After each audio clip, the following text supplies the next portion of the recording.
Hello, everyone. In the year 2024, it's Read, Return, Repeat with your hosts, Daniel Wardy and Sarah Dixon. Woo! Woo! Season 4, we made it. We are back, and for this kickoff episode of Season 4, we're going to do something special today. Back on January 4th, we recorded an episode, a live episode at the Advanced Learning Library with our friends at Books and Whatnot. That is a podcast from KMUW, which is our local public radio station, segment of NPR. We did give a lot of really great recommendations. So if you're excited to join us for the ReadICT Reading Challenge this year, this can be a great episode to get a lot of good book recommendations and build out your reading list. Even if you're not. I mean, we talk about books, and we really like books. And so you can trust us.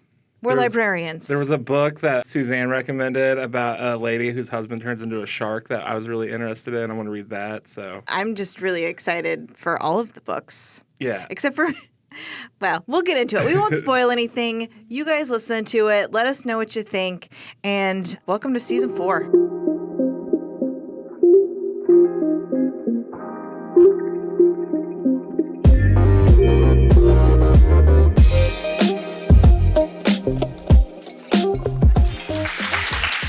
Sara Dixon.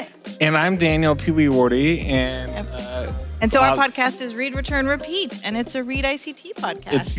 It's our 4th season, and we're excited for the season. Gosh. And thank you so much for that quick interlude. Suzanne, tell us about the challenge. I'm nothing if not gracious. What is this challenge? This challenge you speak of. Okay, so 8 years ago or so, as sort of a lark, when I was at the Wichita Eagle, which is another one of our partners in this project, I just thought I had been seeing these sort of adult reading challenges around the internet, and I thought, well, let's just do one here locally. And I made up 12 categories, and that's how it started. And it's sort of grown from there. And basically, the gist is we now come up collectively with 12 random-ish categories to guide your reading or to help you guide your reading for the coming year. So it's 12 categories for 12 months. You don't have to do them in order. You don't have to do them once a month. You don't have to do them at all. There's no, sort of ReadICT police that are going to come after you for, what you read. But it's really... The idea is just to expand your reading horizons, to explore new genres, new authors, new topics, types of books you normally maybe wouldn't read. So that's kind of what it's all about. Yeah, and we joined up at the library with you, I think, on year 2. Yeah. And so we've been partners ever since, and it's been a lot of fun. We've seen it grow. And even recently, we had this kind of monumentous thing happen over on Facebook. Suzanne, can you tell our folks about that? Yes, so we have a ReadICT Challenge Facebook group that about a week ago or two had about 2,800 members. We were very proud of. Solid group. It had been growing through the years. And then last week, I started getting lots of notifications that people were wanting to join the challenge. We went viral, We went viral. So there was a post by one of the members, Diane Morrill, who had posted a picture of a box of books that she had gotten for Christmas from her husband and children. And there were 12 books, and each one was wrapped up and labeled with a month on it. So she had a book for January, February, March, etc. She, on the ReadICT page, posted a picture of this box and said, look at this cool thing my husband and kids did for me.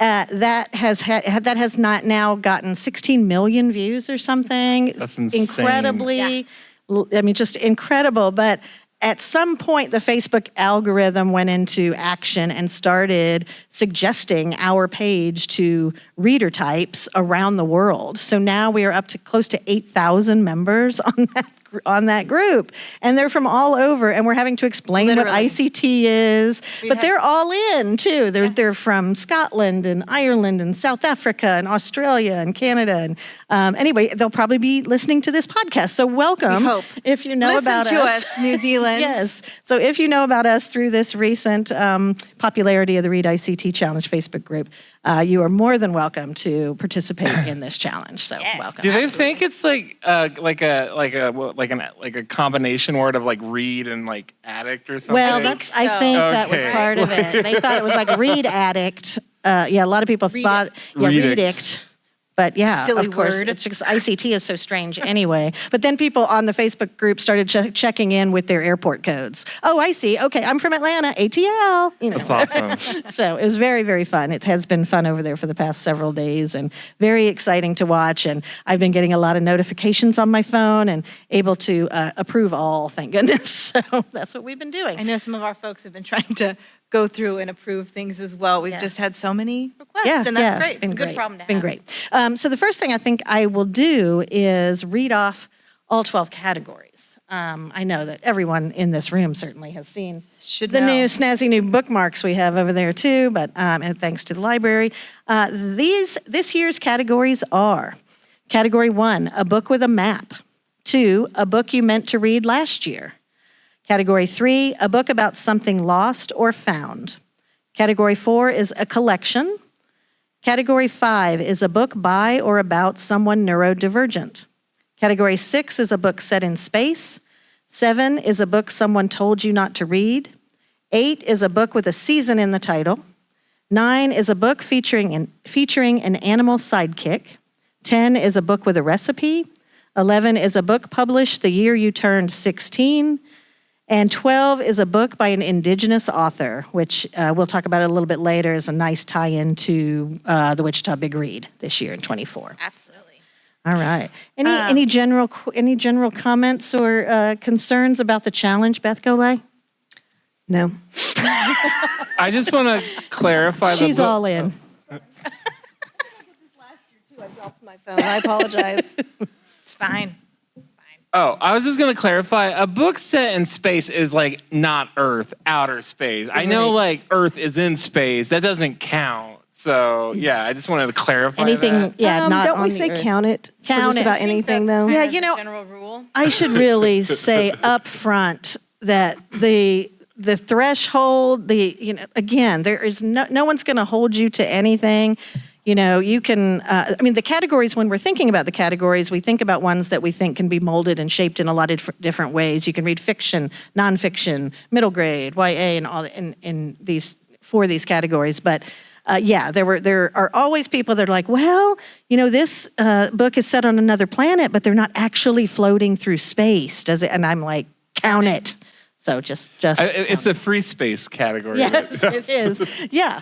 And then also I didn't mention that if you're if you have a Wichita, Like bingo. yeah, Bingo joke. Sorry. a Wichita Public Library card. No, you don't even. You have to have a card to log on through Beanstack. You don't have talk to about have that? a card. And in fact, we have had a few of our new ReadICT members join us on Beanstack, so they have a place to log their books, and we welcome it. You will be limited to Wichita to qualify for one of our giveaway prizes. Because we can't mail it to you, you need to be able to pick it up from one of our branches that are conveniently located around Wichita. But if you want to get in Beanstack and utilize it, go for it. If you have any trouble with it, give us a call or send us an email if you're from overseas and don't want to rack up a phone bill. Yeah. That's fine. So yeah, every month there's a drawing for a fabulous prize if you log your reading into Beanstack. That's true.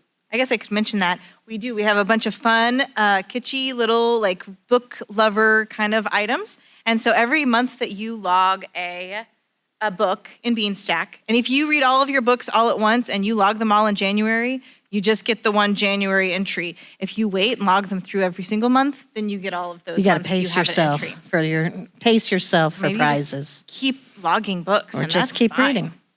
reading. You can log more than one book per category. Really, you make up your own rules, is what I'm saying. Yeah. Right? Very flexible. Very Very flexible. flexible. So we're going to start with category 1, which is a book with a map. Beth Golay has done something interesting with her list. You want to explain what you've done?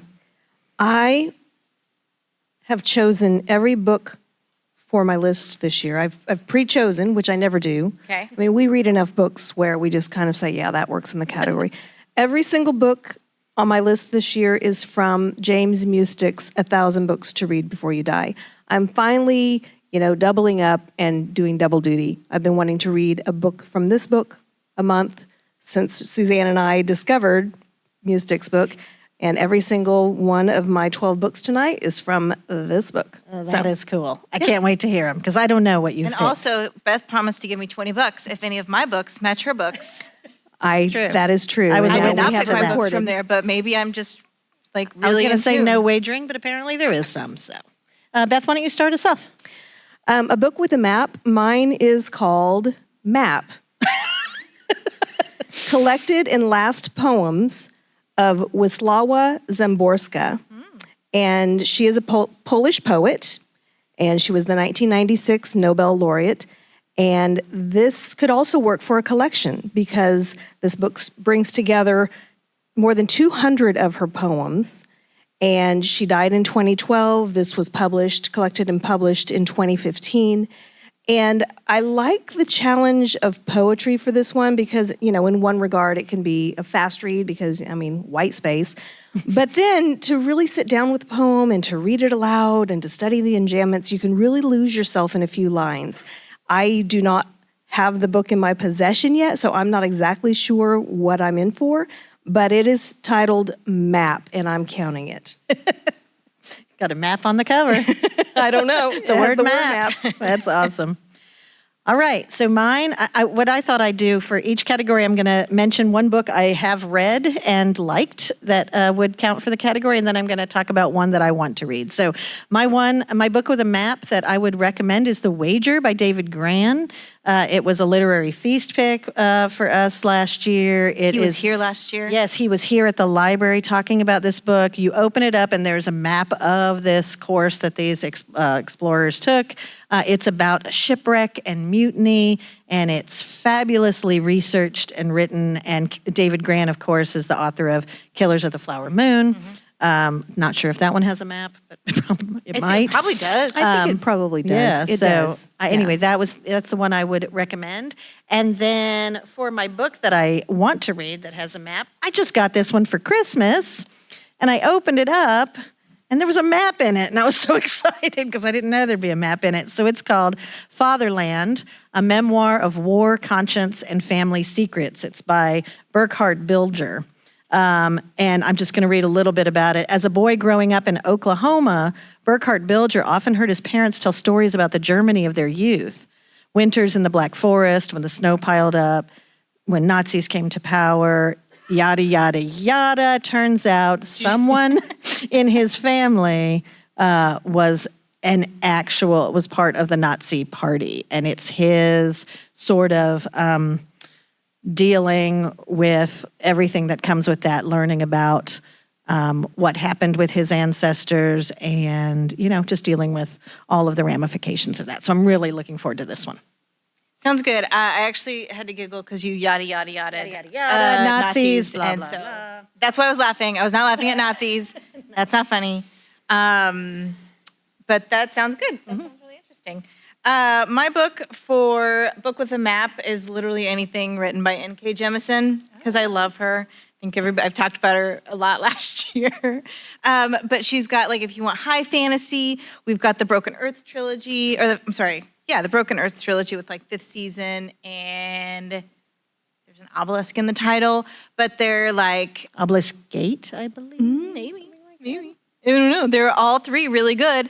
And if you're unfamiliar and you haven't heard me wax poetic, can I say that in this context? Yeah.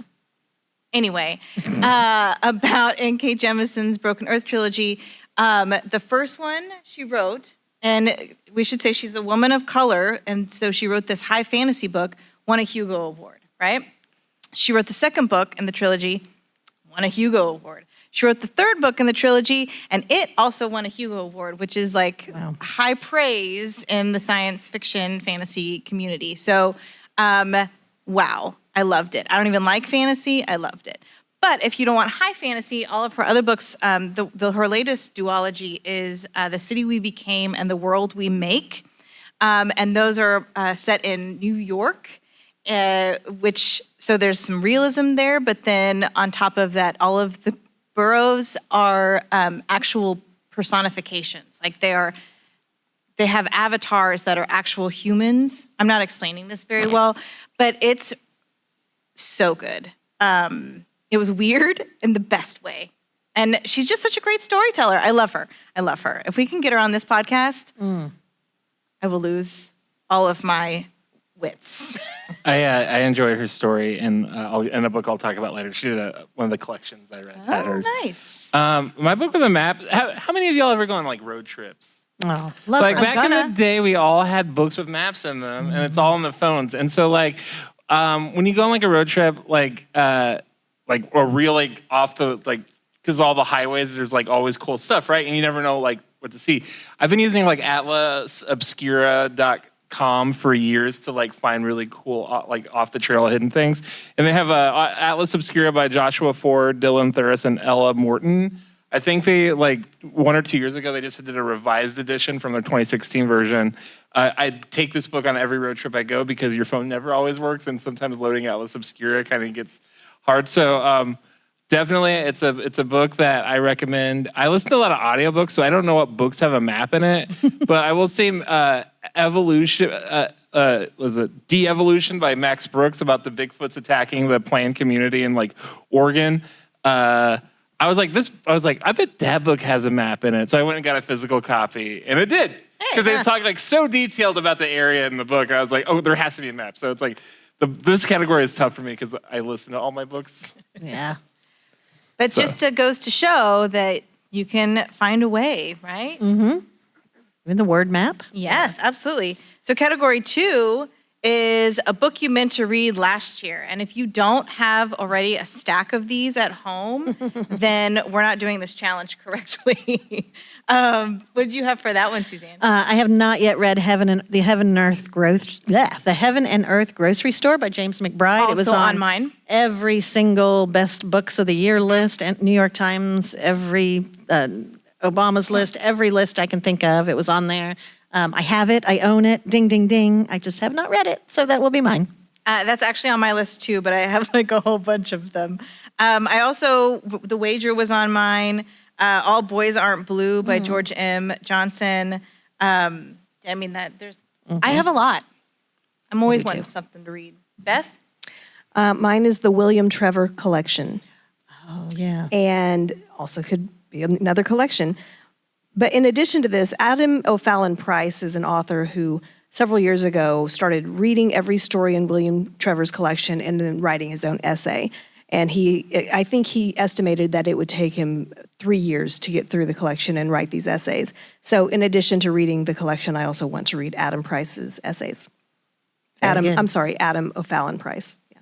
How many stories are in that collection? Do you know? Oh, I know it's thick. More than 100. Oh, wow, really? Yeah, I was I thinking think so. 20. No, it's No. the complete collection, and it's about 3 inches thick. Cool. Yeah. Beth aims high. That is lofty. Daniel. There by Tommy Orange. Oh, wow, Hey. yeah. Like it's a book like for the listeners. I'm Comanche. My dad's Comanche, so I'm Comanche, and it's like a book that people have been telling me to read for years, ever since it came out. Because like I'm an urban native, and so still haven't read it. But it's just kind of like next to Killers of the Flower Moon. It's like the #1 book that Native Americans are always recommended. So it's really awesome that people are actually recommending a book by a Native author. So I got 3 months to read it. I got it's on the top of my list. 3 and some change. 3 and some change. No, 3, because it starts in March. JK. So I'm trying to get it read by the big read. And then anything by Sylvia Grace Marino. Oh, uh-huh. By Sylvia Garcia Marino is a book. Like, I've been wanting to read her books. They seem all cool. There's like one about Dr. Island and Dr. Moreau, Mexican Gothic, You Silver guys read Night any Trace. of hers? No, I don't. I've only don't read think the I have. one, and then I've heard mixed reviews on some of her others. But I Yeah. did like the other one. I thought it was fun to read. I read The God of Jade and Shadow. Is that right? Anybody? I'm not You? sure. Audience member giving me a nod. I appreciate that. But she like comes up on all my lists and are like recommend if you like this. And so it's like, I need to read one of those books. I bet I'll like it. So. Yeah. Good. All right. Next up, we have a book about something lost or found. And didn't you find that when you were thinking about this category that you were like, oh, but that book is also about lost or found. But that book is also about Yeah, lost or there's found. all those books that have lost or found in the title or are very clearly about something lost or found. But then if you really start thinking about it, I read a lot of books about found family. So anything about, a lot of middle grade novels are like that. And then as far as, or like nonfiction, you can think about books about, discoveries of any sort, any sort of major invention, exploration, things like that. My book that I would really recommend is a book about lost innocence called Mary Jane. I've been raving about this book all year. It's a novel by Jessica Anya Blau. It's about a young teenage girl growing up in the 70s, and she is raised in a very traditional household, and she's asked to nanny for the family down the street who are really, really hippie and sort of sexual revolution types. And a lot of interesting things happen in this novel. It's very well written. Highly recommended. That's called Mary Jane by Jessica Anya Blau. Again, think about Lost and Found in all sorts of ways. This was definitely sort of a coming of age novel. And then this is another one I meant to read years ago, is The Violin Conspiracy by Brendan Slocum is one that I read Brendan Slocum's Symphony of Secrets this past year and loved it. I want to read his first novel, The Violin Conspiracy, which is all about a stolen violin, right? So he loses it.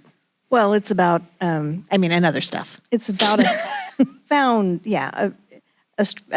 Stradivarius. It was found in the attic. Nobody really realizes it is this violin. It was given to his ancestors by their owners, so it has a lot of slavery stuff. Mm-hmm. Yeah, very good book. Yeah, so that's my want to read for Lost and Found. Mine is The Secret Garden by Frances Hodgson Burnett. Mm-hmm. I don't know, but I love that book. I've not read it. My mom used to read it to me. But I'm assuming there's a garden that was a secret and it will be found, so I chose that one. I think you're right. You are correct. I think that garden was secret. Is it on your book? Is it on your list? It is not on my book list, so it's okay. $20 you don't owe me for you. money. But I can tell you that it's classic for a reason. It's beautiful. I love it. So good. Daniel, what about you? Mr. Magic by Kirsten White. I read that, just finished it. It's about a nostalgia and how we kind of forget about TV shows as a kid, and this mysterious TV show that a lot of people remember watching but never actually aired, kind of like a spooky story kind of thing. And it's this girl she doesn't remember her childhood, and her father dies, and she kind of starts uncovering what happened when she was a kid, and she was actually on the show, and it gets weird. It gets really weird. And then that sounds interesting though. Yeah, it's kind of like a creepypasta if you're into that, because there's actually a creepypasta that's similar, and I was wondering if this was a knockoff, but it was way more detailed than that, and way more it was actually a book with the same kind of premise, and I actually liked it a lot better than the. What's a creepypasta? A creepypasta is a form of internet folklore in which people go on Reddit and try to scare each other. So it's That's internet why I haven't heard of it. Yeah, cool. internet ghost stories. And then The Art Forger by B.A. Shapiro, which is about the Isabella Stewart Gardner heist. That's my book to read. I think I have that here I'm sorry, somewhere. what was this? The Art Forger by B.A. Shapiro. If you guys don't know, in 1990, a bunch of guys ran into this museum in Boston and stole millions of dollars worth of art and just cut paintings out of frames, just smash and grab, and it's this big mystery, kind of like the D.B. Cooper thing. And it's a fictionalized, the Art Forger kind of incorporates that actual thing into a story of fiction. So we'll undo that for a minute. I've read it. It's good. Is it? I think I have it here. B.A. Maybe one of you can win it later. I don't know. Wow. Spoilers. How convenient. So my choice for book lost or found, I have a few that I could recommend. So I'm going to go with I have some questions for you by Rebecca Mackay. I'm pretty sure this was one of my favorite books from last year. And it's true crime and very much serial podcast vibes. But she, and it's all about collective memory too, which was fascinating. So it was this woman who, when she was a junior in high school at this private boarding school, her roommate was murdered. And so how does everybody remember what happened and who was the murder pinned on, and was that correct? And so, but also like podcast and true crime. But the girl was lost. And also memories were lost. And anyway, it touched on so many different like social things that I found it like riveting. I kept turning the pages, and also I think I read it in like 2 days.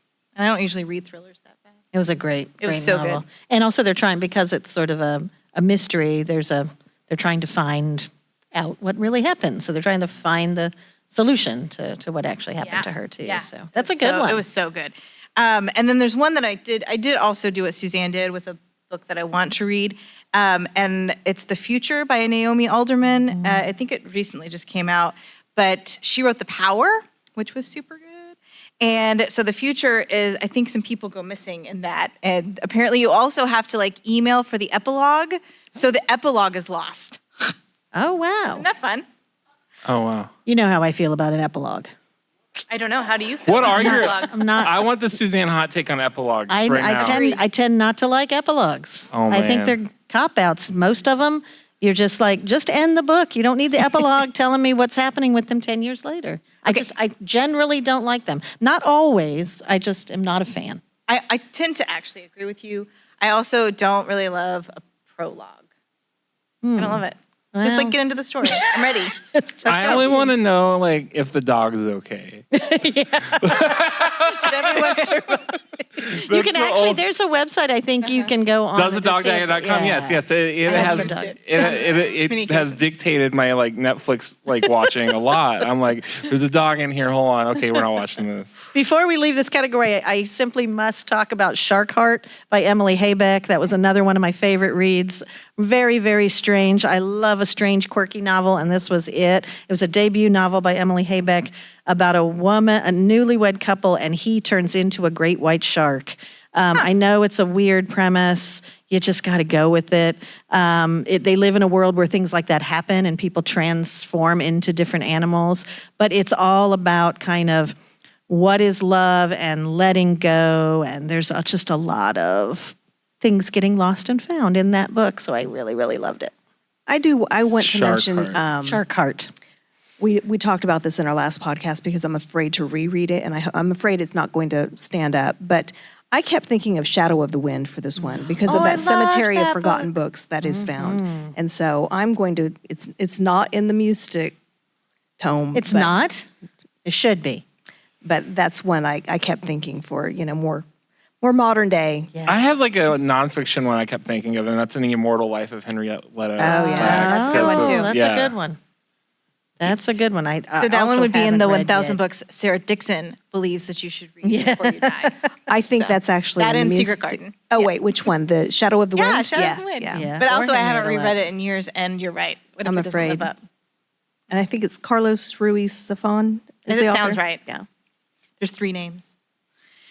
Okay, we're going to move on, though. Any final thoughts many, on so a book many. lost or found? I don't think so. Okay. So next up, we've got a collection. So this could be poetry, short stories, essays, Any kind of collection. any kind of collection. So the one I recommend is this one right here, John Green's The Anthropocene Reviewed. This could also work for the neurodivergent category a little bit later because John Green himself has OCD, and he writes about that in his novel called Turtles All the Way Down. There's a character in that novel with OCD, but this is a Beth Golay Made Me Do It book.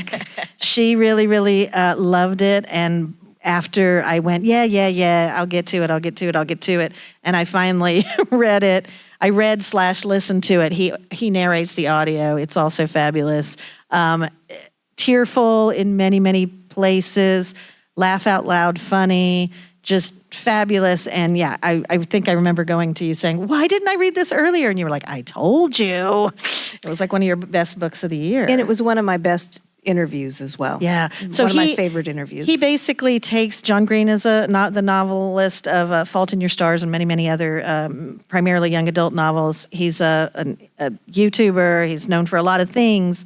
But in this collection, they're basically essays on things in the world, and he rates them on the 5-star scale. So it can be, everything from humanity's temporal range to Jersey Dudek's performance on May 25th. It's like musical performances, it's Diet Dr. Pepper, it's teddy bears, it's Canada geese and velociraptors and anything you can think of. He writes about it in such a wonderful, wonderful way. And then, I don't know, it's so hard to describe, but this is one of those books I think you could really press into anybody's hands and they would enjoy it. So It's pretty special. Highly, highly recommended. John Green's The Anthropocene Reviewed. Nice. Yeah. Daniel, what about you? Out There Screaming, edited by Jordan Peele, not Peterson, like my autocorrect changed. It's African-American horror short stories. I read it during spooky season, and it was pretty great. It introduced me to a lot of African-American authors, and N.K. Jemisin and Rebecca Roanhorse had short stories in it, and I really enjoyed it. And then the one that I am going to read, because it took me a really long time to get through, because these anthologies get huge, and I didn't have enough time to read it, is Never Whistle at Night, an indigenous horror anthology, edited by Shane Hawk, with stories from Norris Black, David Heska Wombly Whedon, who we had on Read, Return, Repeat, Stephen Graham Jones, and also Afro-Indigenous author Rebecca Roanhorse, who has a book in Out There Screaming. So, it all comes full circle. Full circle. Okay. Beth? I'm still thinking about Stephen Graham Jones. No problem. Who is one of the most handsome people I've ever seen in my life. Okay, mine is, we're going to edit that out. Oh, we can't of theirs, can we? It's going to be on video forever. I'm going to tell him. We might interview him later this season. I don't know. By the way, Steven. She likes you. likes. Okay, my collection is Ficciones by Borges. He's an Argentinian writer. He's written in many forms, but he's best known for his short stories.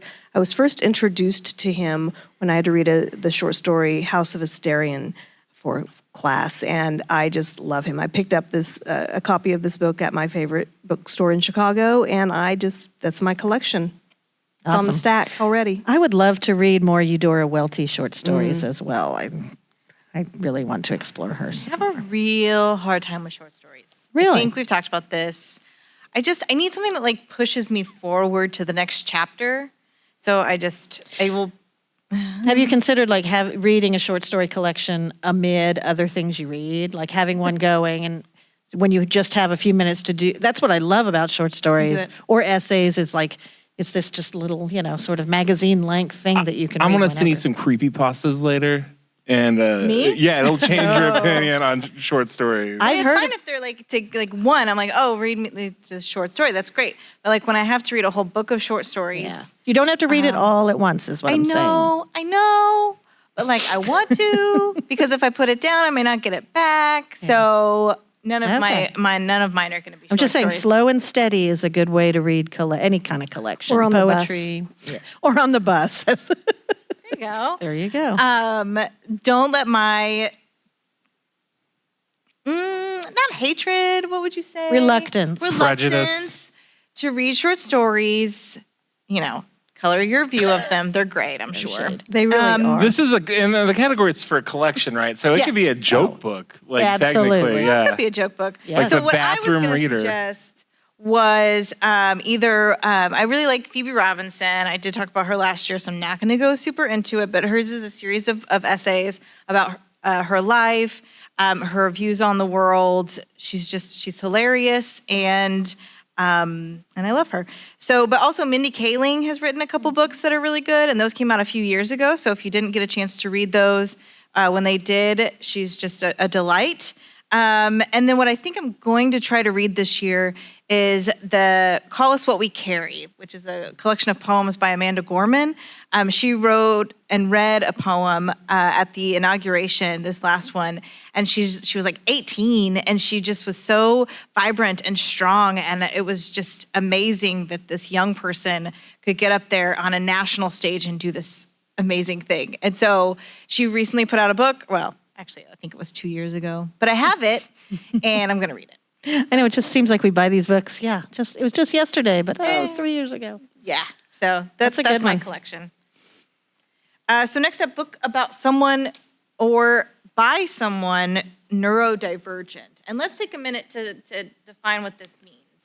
I don't have to be the one. I just started talking about it. You did it in our video quite well. I did do it in the video. You're right. I had a dog in my hand, and it was very distracting. Neurodivergent is someone who is, that isn't neurotypical, right? So like maybe someone what's like neurotypical? Neurotypical is a term for people like who don't have ADD or are on the spectrum or like things that we have diagnosed, that people whose brain and neurological symptoms operate in different ways. So like I actually have a couple of different afflictions. I have CMT, Charcot-Marie tooth. It's a neuropathy.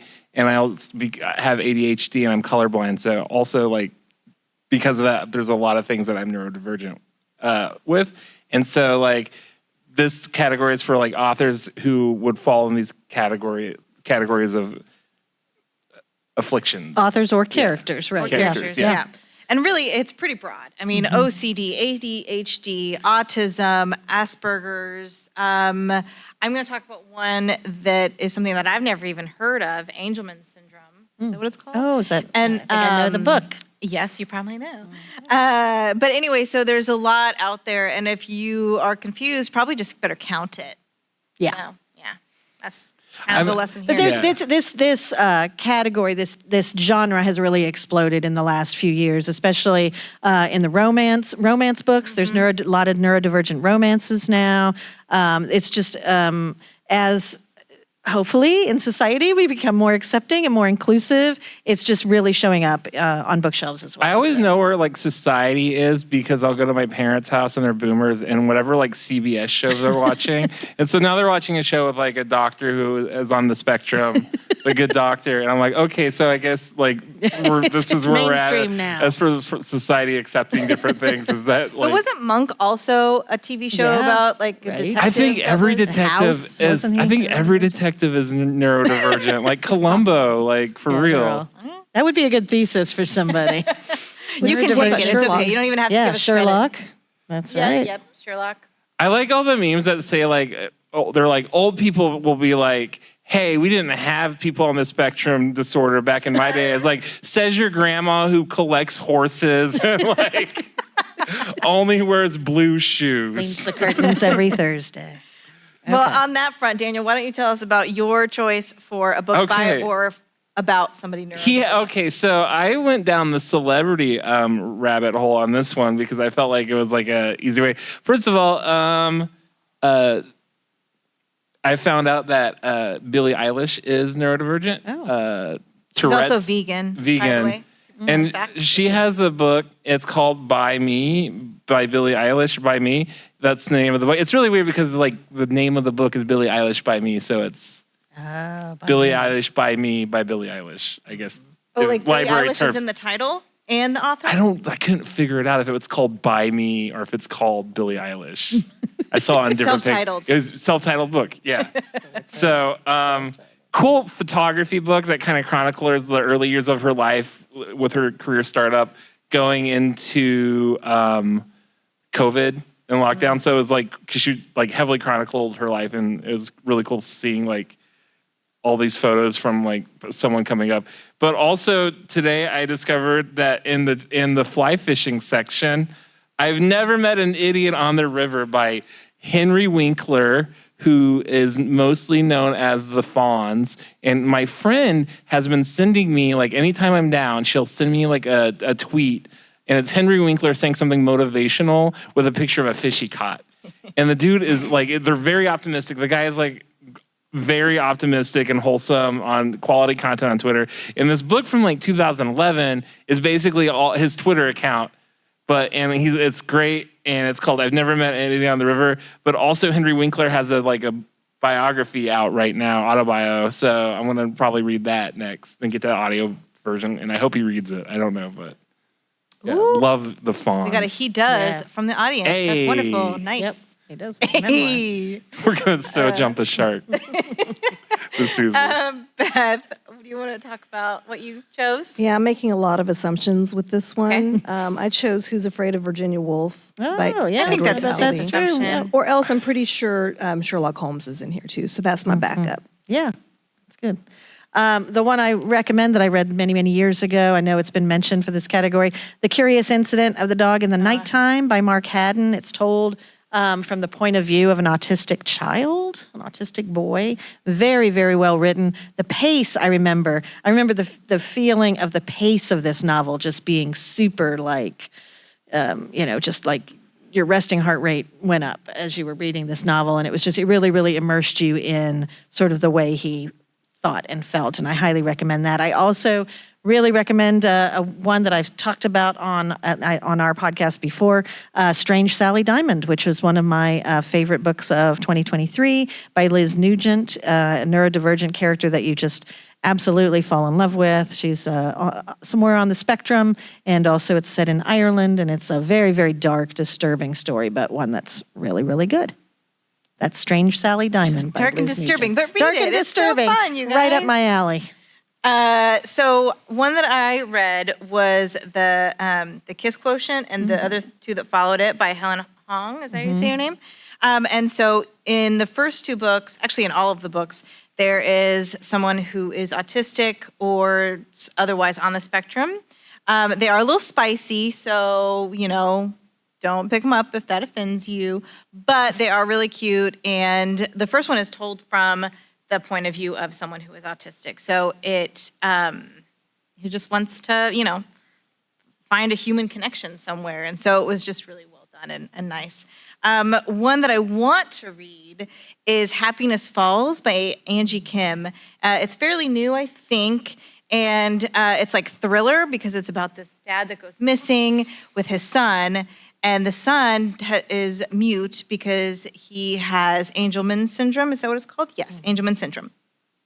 And so when the kid comes back without the dad and the kid is covered in blood, they're like, oh my gosh, what happened? But he doesn't, he can't tell them what happened because he can't speak. So I'm sure that based on that premise alone, it sounds fascinating, and I can't wait to check it out. Yeah. So that's the Happiness Falls by Angie Kim. Okay. Going to category 6, a book set in space. This is not something I read normally, so this is very much stretching my boundaries.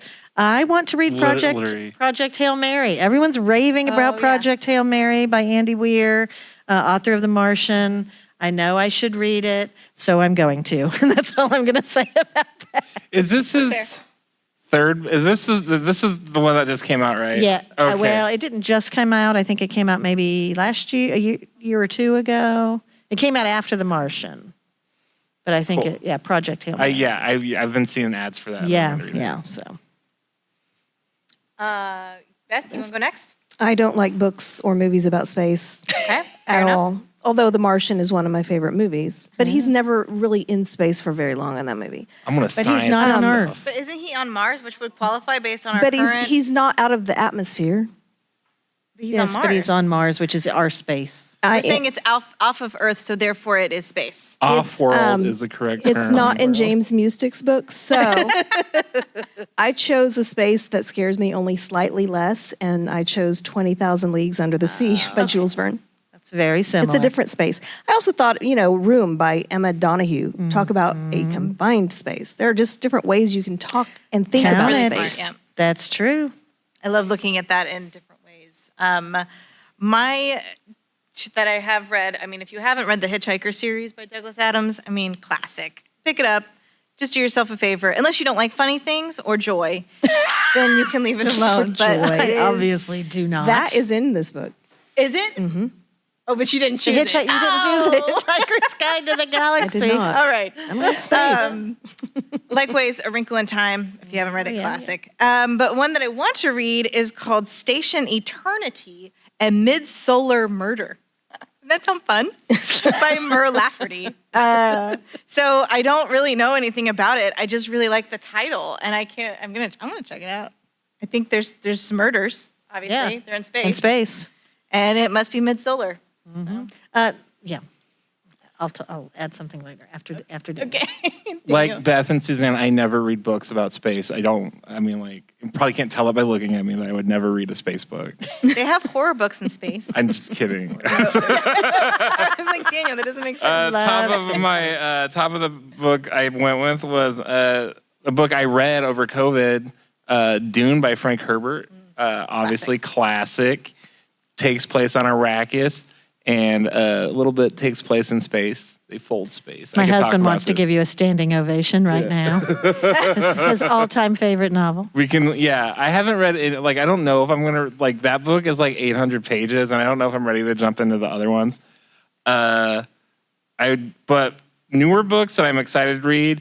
Ever since Disney acquired the Fox franchises, they got Aliens, Predator, they're kind of pushing those books out. And honestly, they're pretty good quality. The first one, they've been using the characters from Aliens, the 1986 movie Aliens, James Cameron's Aliens, and doing books with them. I know a YA novel with Vasquez, but the one I'm excited was Lance Henriksen's Bishop character.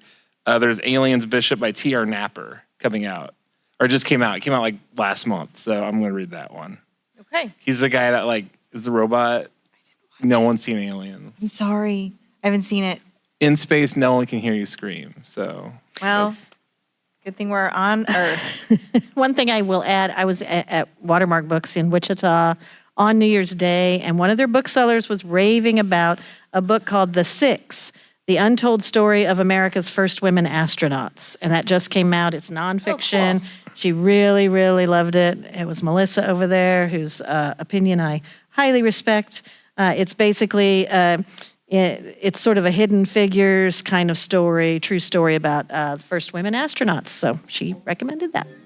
Cool. That sounds awesome. Yeah. Well, if you guys would indulge us, we're going to take a short little break, take a drink of water. But for our audience and our podcast audience, we have a fun little video/audio clip of some other recommendations from our staff here at the Wichita Public Library. So be right back. Hey, it's Jenny here with the Wichita Public Library, and I am going to go and take a little walk and find out what our staff is reading or recommending this year for ReadICT 2024. Come join me. Hey, Brett, what are you thinking of reading this year for ReadICT Category 3, a book about something lost or found? I was planning on reading a detective novel called Gobelino London and the Scourge of Pleasantries by Kim M. Watt. That sounds amazing. Thank you. We're wondering, what do you recommend for ReadICT Category 2, a book you meant to read last year? Well, there are more than a few, but I think the first one that comes to mind, the one at the top of the pile, is really Charlie Kaufman's Ant Kind, which I think I was afraid would be like that movie Ants, A-N-T with a Z, you know, with the voices of Sylvester Stallone and Sharon Stone, but it's nothing like that, thankfully. And I'm really enjoying it. I'm about halfway through now. So, yeah, I think it's been on my night table for a couple of years now, to be honest. So, well, that's better than my TBR list. Thanks. Jamie, our wonderful director, what do you plan on reading for Category 12, a book by an indigenous author? I'm looking at either poetry by Joy Harjo or rereading Love Medicine by Louise Erdrich, but that's another category. And I really am torn because I need to read Tommy Orange's There, There. Oh, sounds exciting. Thank you. Hey, Lexi. I hope I'm not interrupting your busy day in the teen room. Okay, wonderful. I was wondering, what are you wanting to read for ReadICT Category 1, a book with a map? I imagine a bunch of teen books are great for that category. We have so many that are good, and actually I just picked up this one that I was wanting to read, and it's Powerless by Lauren Roberts Map. And yeah, so this is the one. Hey, Kelly. What are you thinking of reading for ReadICT Category 8, a book with a season in the title? I would recommend A Winter in New York by Josie Silver. I just finished it and it was amazing. Well, there you have it. Lots of good recommendations so far. Stay tuned for more. Back to you. Thanks, Jenny. That was awesome. Wait, we got another one coming up too. So yeah, they had a lot of fun with that. Yes. So yeah, let's just hop right back in. Don't you think? Yes. Category 7 is a book someone told you not to read. Yeah. There's a lot of challenges to books these days. It's not hard to find a title that has been challenged or removed from shelves somewhere. The one I'm going to read is actually one I wrote about in my reporting. It was pulled briefly off the shelves of school libraries right here in Goddard. It's called The 57 Bus by Dashka Slater. I know my friend Cheryl has read this and loved it. I think you actually told me about this last year. But it won a Stoneball Book Award. It's won many awards, but it's about LGBTQ, an LGBTQ student, and some bullying that goes on, and a crime that changes their lives. But yeah, so it was definitely someone didn't want someone to read this book at some point, and I'm going to read it this year. How about you, Beth? Mine is Moby Dick by Herman Melville. Just so many people tell us not to read that. That's one a good of them one. was my a former college professor came into Watermark when I was working there, and she said, "What are you reading?" And I said, "Moby Dick," and she said, "Why?" She told me to skip the fishing chapters. Another one that I thought about putting on here, except I don't want to read it. First of all, I should clarify that, but I feel like it's one we should read. I really seriously considered Mein Kampf. Oh, yeah. Because everybody should read it as a cautionary tale. I think I'm good. What? I'm all right. Yeah. Nazis, yada yada yada. Yada, yada, yada. There's Nazis. No, that's a really great point. I mean, yeah. You're right. Cautionary tale, but also, yeah, I'm all right. I was thinking of a lot of different books for this. Like, should I do books that people literally told me not to read, like Mein Kampf or the Turner Diaries or the Satanic Bible? But I'm gonna say the book I went with was The Keys by DJ Khaled, because when you open it up, it says the book they don't want you to read reveals DJ's Khaled major keys to success.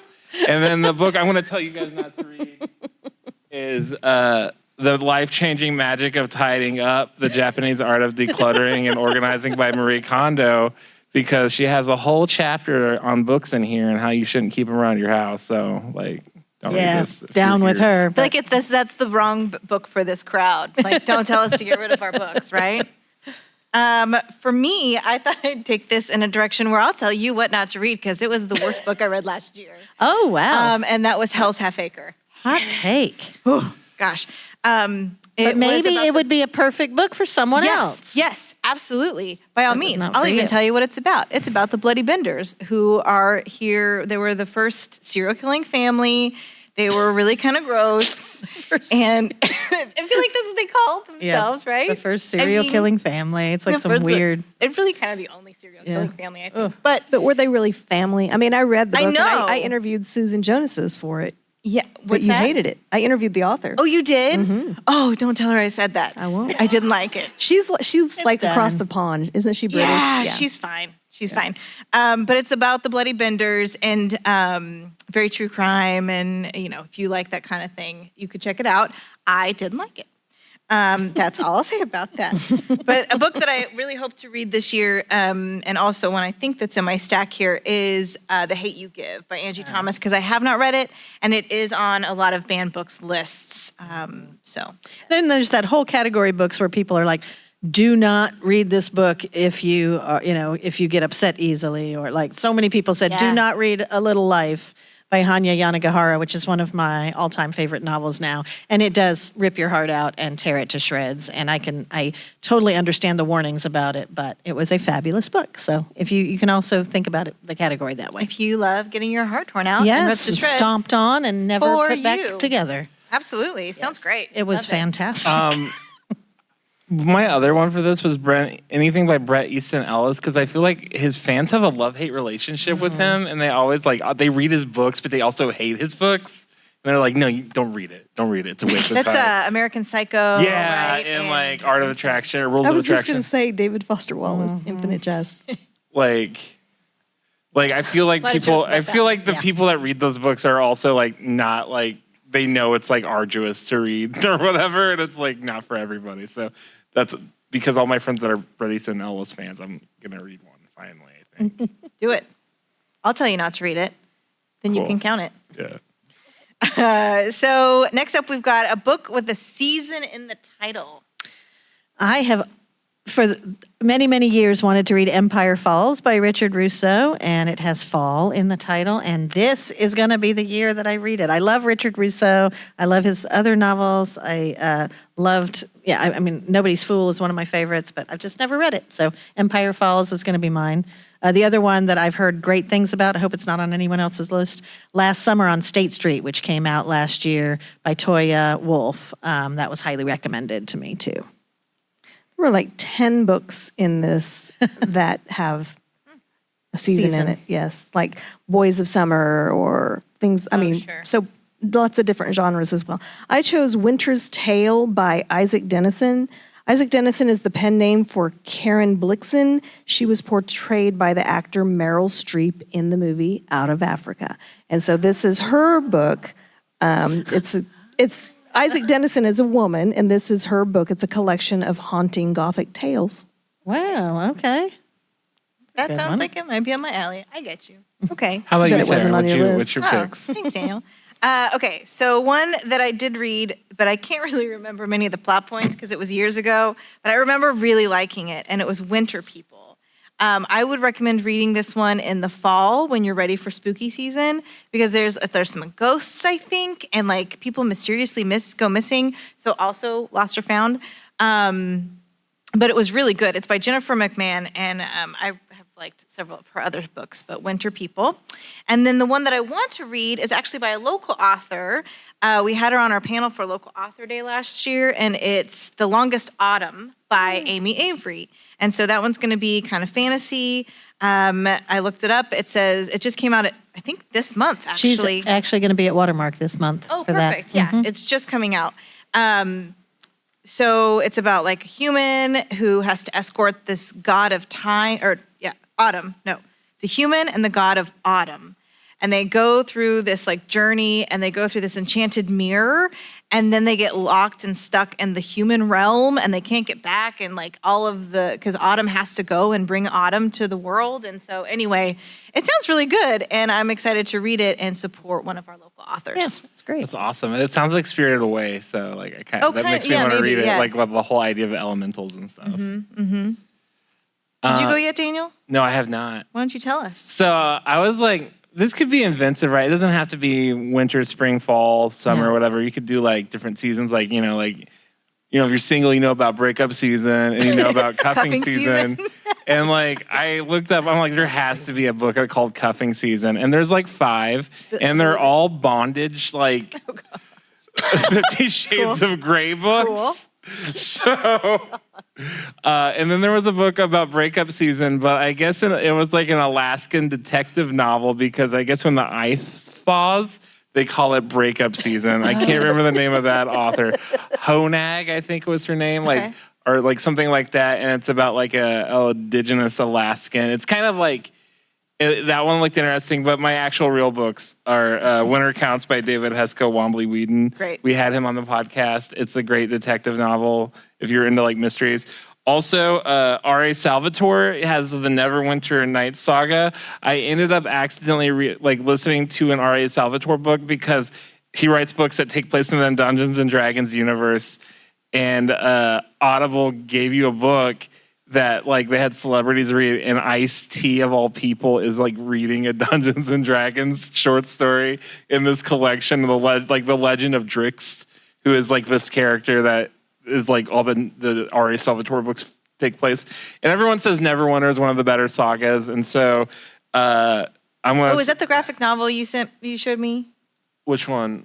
Oh, no, never mind. That's for another one. No, Just kidding. Okay, now that's for that I'll talk about.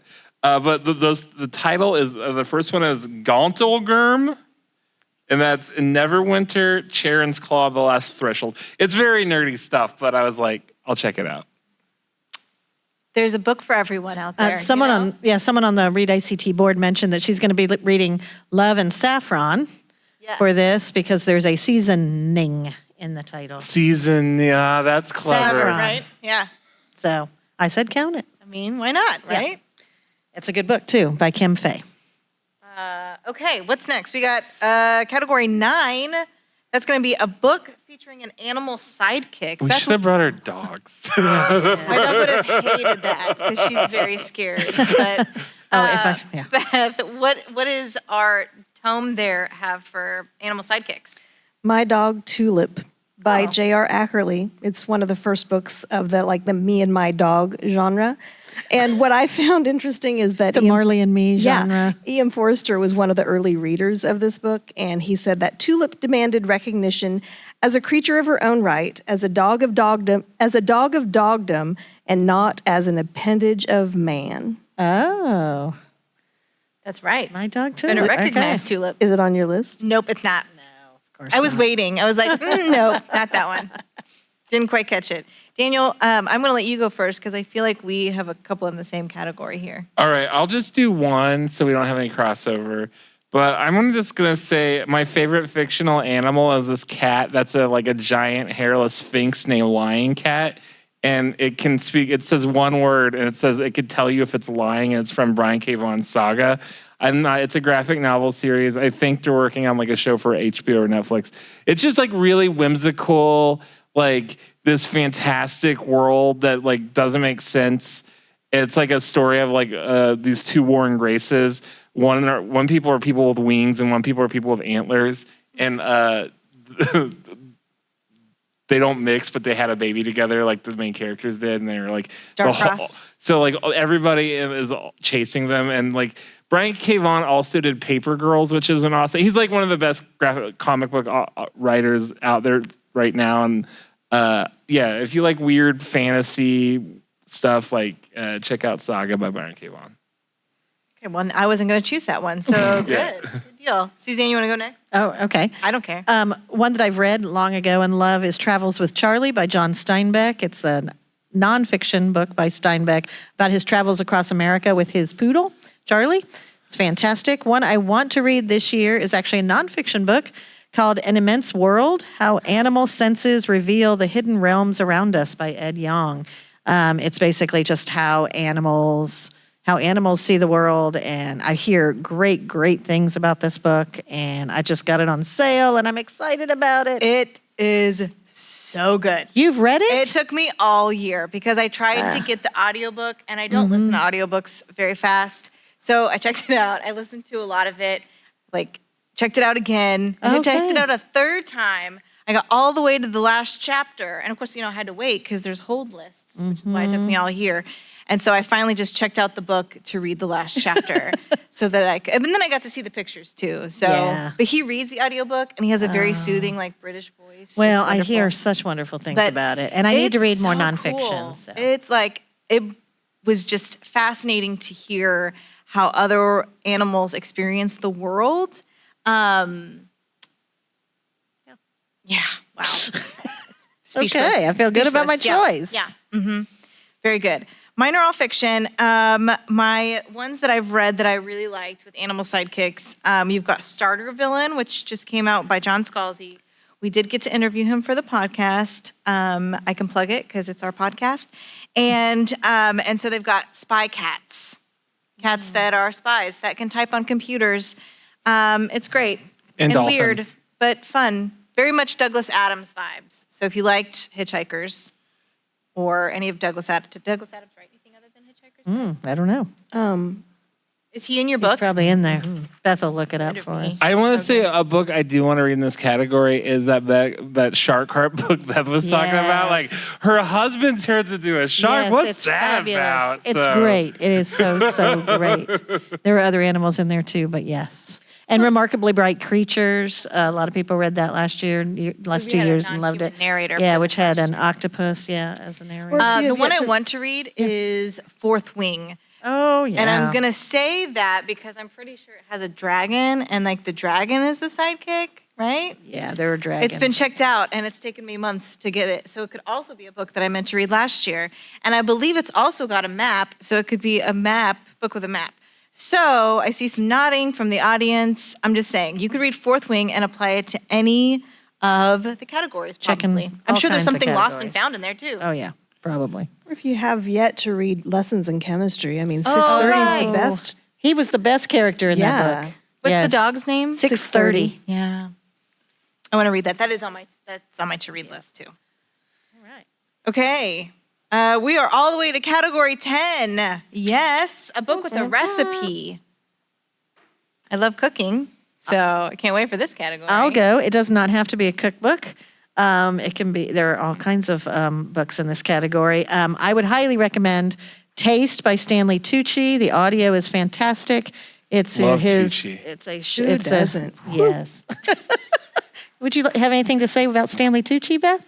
No. Stephen Graham Jones and Stanley Tucci. Same- We know same. Dang, we're learning all about Beth today. It is fabulous. It does have some You can recipes. make me a for- Negroni anytime. It's terrific as memoirs go and foodie books go. But the one I'm going to read this year is another, Beth made me do it. It's Search by Michelle Hunovan. It's a novel about a church committee looking for a new pastor. But in the back, there are recipes for dishes that were served at their committee meetings. And there are actual recipes in this book. So I'm looking forward to it. Do you guys remember the Diane Mott Davidson books? I mean, I don't know if she's still writing, but she what are the titles? The author sounds familiar. well, they were just like cozy mysteries where this caterer would always stumble upon these dead bodies, and then she'd have to figure it out. And I think the main character's name was Goldie Schultz or something like that. But she would include recipes, and I would make those recipes. They are so good, but that's not what's on my list. I'm going to guess those are not in No, the they're 1,000 not. books you should read before you die. Maybe they should be. Another one, like long-standing series are going to be the Joanna Fluke series. Oh, yes, yeah. Like all of these, like blueberry cupcake murder or something like that. I mean, throw any fruit and sweet Cozy thing mystery. together and add murder at the end. Yes. How to write a cozy mystery. But I feel like she had a lot of recipes in those books.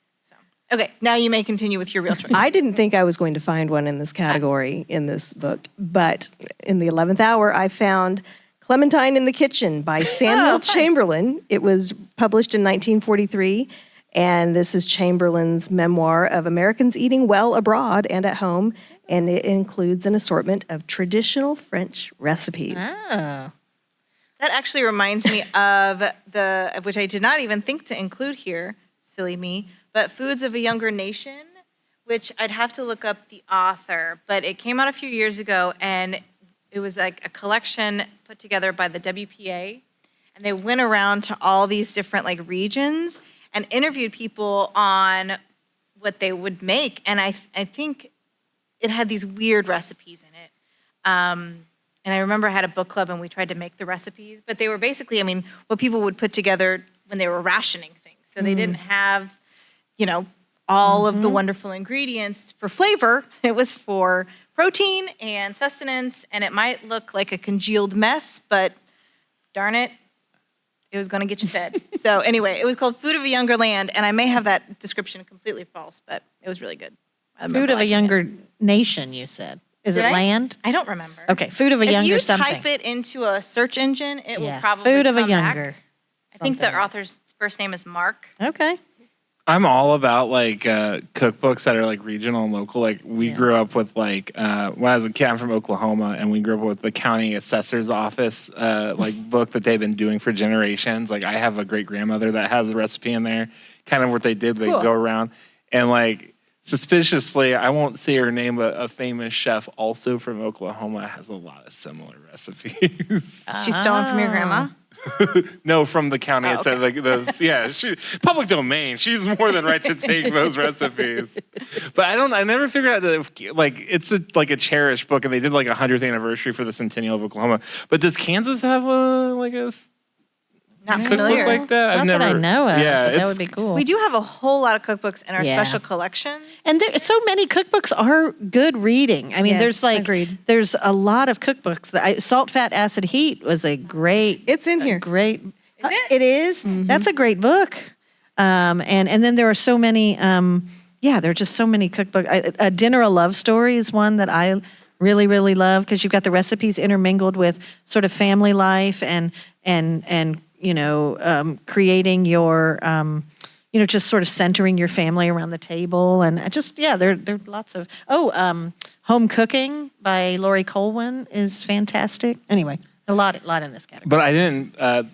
I went ahead and this is a repeat for my selection. Okay.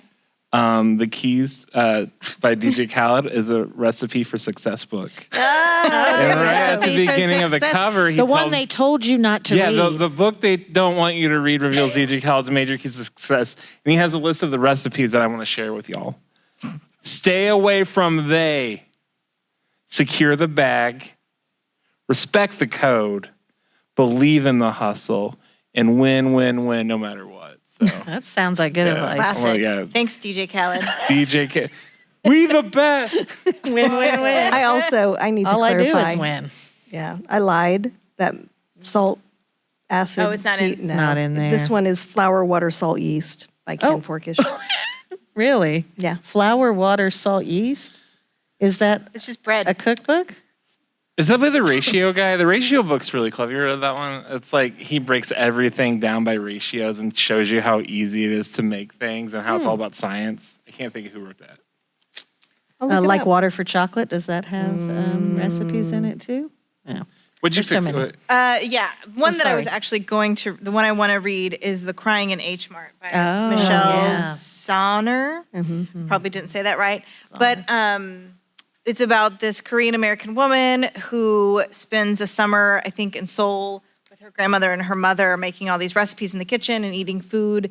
And then I believe her mother passes away. And so to work through her grief, she starts going back through the recipes and recreating them. And so Crying in H Mart, because H Mart was a Korean grocery store in her neighborhood. But anyway, it sounds really good, and it was on my to read last year. So I went to Koreatown in LA this summer, and they have H Marts there. And my phone charging cable broke, and I went to H Mart, and they did not have a charging cable, and I had to go to Office Depot. I did not cry in H Mart.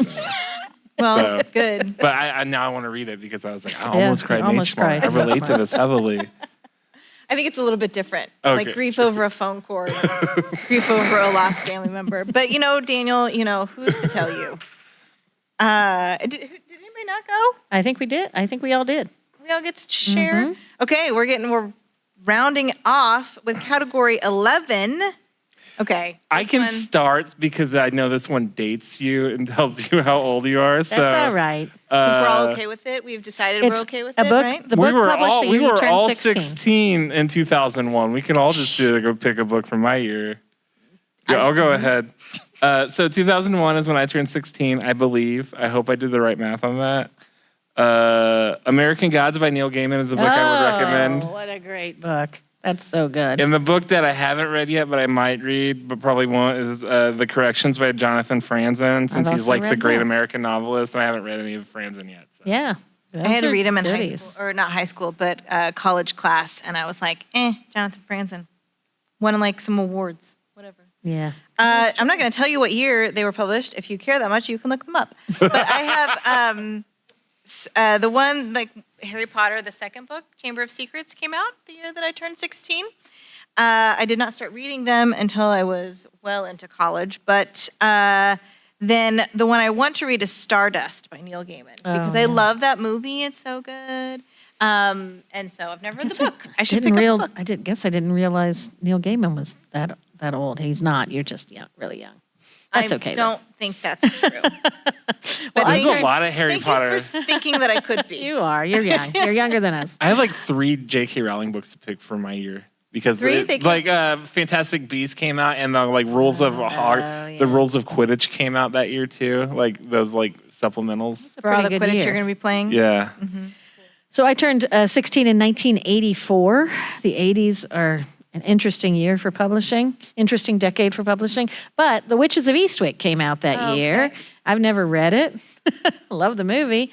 Empire of the Sun is another one of my choices. Hunt for Red October by Tom Clancy. And Boy, the Roald Dahl autobiography, which is what I will probably try to read. And because I got a copy of it the other day just for this challenge. So that's what I'm reading. The book of Genesis came out when I turned 16. Not the Exodus or like one of the later ones? Genesis. Nice. I turned 16 in 1983, and I chose The Life and Times of Michael Kay by J.M. Coetzee. He also is another Nobel laureate. And I'm a fan of his. I mean, he had a book come out just a few months ago called The Pole, which is about this Polish composer who has so many C's and Z's in his name, nobody can pronounce it, so they just call him the Pole.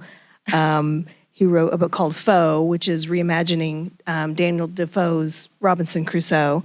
And this one has been on my list, The Life and Times of Michael Kay. And yeah, that's all. That's a goodie. Yeah, I'm excited. Well, and there is a link on the, I think Jenny actually shared a link on the Facebook page where Wikipedia sort of has done the work for you, and you can look at it's there on the page, but you can look up novels, American novels from all the different years, and then you can sort of winnow that down to debut novels, to other books published that year. It's very handy. She came across that and shared it, so that's Great. But otherwise, just Google books published in whatever, whenever you That's. turn I think I 16. went to Goodreads and it was like book Yep. published Yep. in that particular year. I guess I'm the only one that didn't share. Too bad for you guys. You said the Harry Potter book. I did. You can look up the year that it was published. Oh, share your year. Yes. yeah. Okay. Okay. Final category, you guys. 1978. Just kidding. No. Wow. Oh, you age well, Sarah. Thank you. So category 12, we're moving on, is a category by an indigenous author. So this does not have to be, First Nations of America. This could also be indigenous Canadian or indigenous Australian. There's a lot of areas that have indigenous populations that you could choose a book from. And so we did this to tie in with the Big Read, which is coming up in March of 2024. We're going to do March and April. I think I can announce that, I'll tell you, the book is There by Tommy Orange. And we are actually bringing Tommy Orange to Wichita with our partners Watermark Books. And that's going to be April 26th. So I think that's right. Is that right? Got some scoop tonight. So anyway, I hope you guys can join us for that. It's going to be really, really good. And I hope you really like the book. But if you haven't read it, there's your choice. If you have, there's plenty of other indigenous authors that we can offer you. Who wants to go first? Shout it out. I highly recommend Braiding Sweetgrass. I read it a couple years ago. It was it's Indigenous Wisdom, Scientific Knowledge, and the Teachings of Plants by Robin Wall Kimmerer. I can't believe how many nonfiction books I'm recommending tonight. That's weird for me. I am also very interested and intrigued by Wandering Stars, which is Tommy Orange's new novel that's out in February. So I believe we're going to try and tie in with Literary Feast for that and do sort of an all Tommy Orange all the time, March or April. So that sounds great. I'll come to that. Cool. Yeah. Mine are, one that I have read is Winter Counts by David White and Wombly Whedon.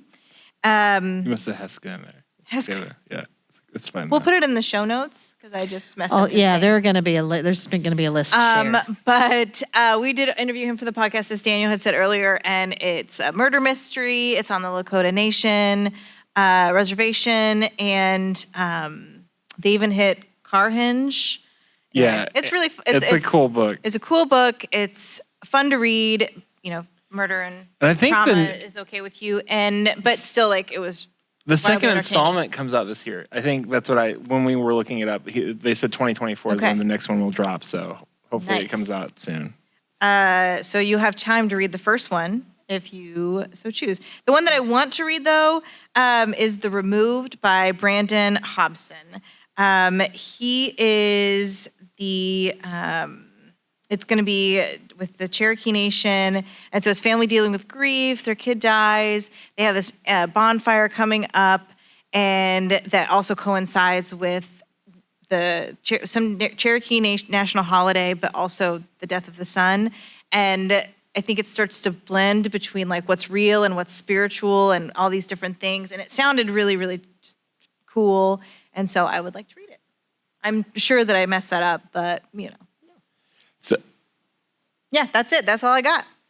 can I go as a cool? Yeah, all right, Daniel. awesome. He's excited So about it. for a book that I read, I didn't know he was indigenous when I read it, but I loved his books. And then I saw recently that he was indigenous, but it's he had indigenous characters in them. But Daniel H. Wilson wrote Robopocalypse, and then there's Robogenesis. He's from Tulsa, Oklahoma. And his books are like science fiction. It's kind of like World War Z, the Robopocalypse, where it's like an oral history of the robot uprising. So if you have read World War Z, which is kind of presented in the Howard Zinn framework of like different accounts from different people, it's a great book. I like it. Been waiting for the movie for years. The book came out during Ready Player One, like at the same time, and I'm not to trash on like Ready Player One, but like Ready Player One is just, hey, remember the 80s, but like Robopocalypse is like a book that actually tells a story and things.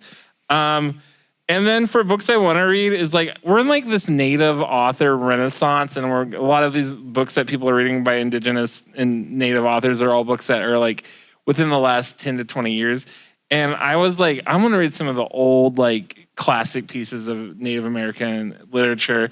And the first one was N. Scott Momaday, because he was born in the same hospital I was in Lawton, Oklahoma. And My Way to Rainy Mountain is a book, and it's like a story of him going home, and it's told from the voice of his father, the ancestral voice of the Kiowa oral tradition, and then the third voice that he tells the story is a story from personal reminiscence through his own voice. And then Vine Deloria's Custard Died for Your Sins, which I've been reading. It's very kind of like from 1968 or 9. And it's kind of just like this book that kind of, the first time a lot of people saw Native Americans outside of a historical context was reading Custard Died for Your Sins by Vine Deloria. It's like very classic. It's a goat Native American written novel. So I'm excited to finish that one. And that came up in The Winter Counts, right? Yeah. And so, yes. It also comes up in Cliff Nesteroff's We Had a Little Real Estate Problem, not written by a Native author, but about Native American comedians. So, it's been referenced a lot. Does it also, well, that's okay. It's a collection of essays. We could talk about this Yeah. forever. Yeah, But anyway. we'll keep going. We'll keep going. Mine is Blue Highways by William Least Heatmoon. Alleged Osage. Okay. And what I like is Mystic says, pick up Blue Highways when you have the urge to read and nothing particular on the top of your list. So I might not get this one done. I don't know. We'll see. That's high praise. Read this if you have nothing else better to do. William Least Heatmoon, didn't he write Prairie Earth? Yeah, Prairie Earth, right? But it's not in the book. Oh, interesting. Okay, Blue Highways. All right. Did you have one still to go, or did you? No, do I yours? said Braiding Sweetgrass. That's right, you did. Wandering Stars. I'm assuming The Rock has a book. I watched the movie The Iron Claw about the wrestlers, and The Rock is part of a giant Samoan wrestling family. And I was like, I wonder if they have books about this, because I'm interested in that like dynamic of like family that like wrestles and multi-generational. So I don't know if that exists, but I want to see if it does. If it does, we'll let you know. Yeah. All right. Stay tuned for more, where we might interview The Rock. No, we won't. I'm just kidding. But we do have one more little video that we would like to share with you, or a clip from our staff. They went around and shared a few extra recommendations. So hopefully you've got, you haven't filled out your list already. And let's roll that. Hey, this is Ian at the Wichita Public Library, and I'm here tracking down some of my coworkers to see what they are reading or recommending for this year's ReadICT Challenge. Hey, Zo. So what's your pick for Category 11, a book that was published the year you turned 16? Ragtime by E.L. Doctorow. Okay, and then what year was that? Nice try. Hey, Alicia, what is your pick for Category 9, a book with a animal sidekick? Definitely Get a Life, Chloe Brown by Talia Hibbert. All right, thank you. What are you recommending for Category 4, a collection? That's a good question. Like a collection of stories? It can be stories, essays, poetry, diary entries, whatever you make of that. I think I've got one. For fans of the creepy and the sci-fi and a little bit edgy, I would recommend Speculative Los Angeles, edited by Denise Hamilton. It's a collection of 14 different short stories. And they're all set in different neighborhoods in Los Angeles, and they're all very interesting and or unsettling in their own right. Ooh, that sounds good. I actually lived in LA for 4 years, so I'll have to check that out. Absolutely. Yeah, if you've liked the Akashic Noir series, the noirs that are set in the different cities, this is their new project. They're doing speculative fiction. So if you're not sure what it is, this is a great time to jump in and see if you like it. Hey, Brenda. So what's your pick for Category 5, a book by or about someone neurodivergent? Happiness Falls by Angie Kim. Cool, thank you. Hi, I'm Racine, and my recommendation for book Category 10, book with a recipe in it, is Like Water for Chocolate by Laura Esquivel. Oh, it's so good. All right, well, those are our staff recommendations. If you're looking for more recommendations, go ahead and head to our website at wichitalibrary.org. And back to you guys. All right. I think that is a lot of recommendations. Yeah. We will have more throughout the So many year. books. I know you guys talk about recommendations throughout the year as well.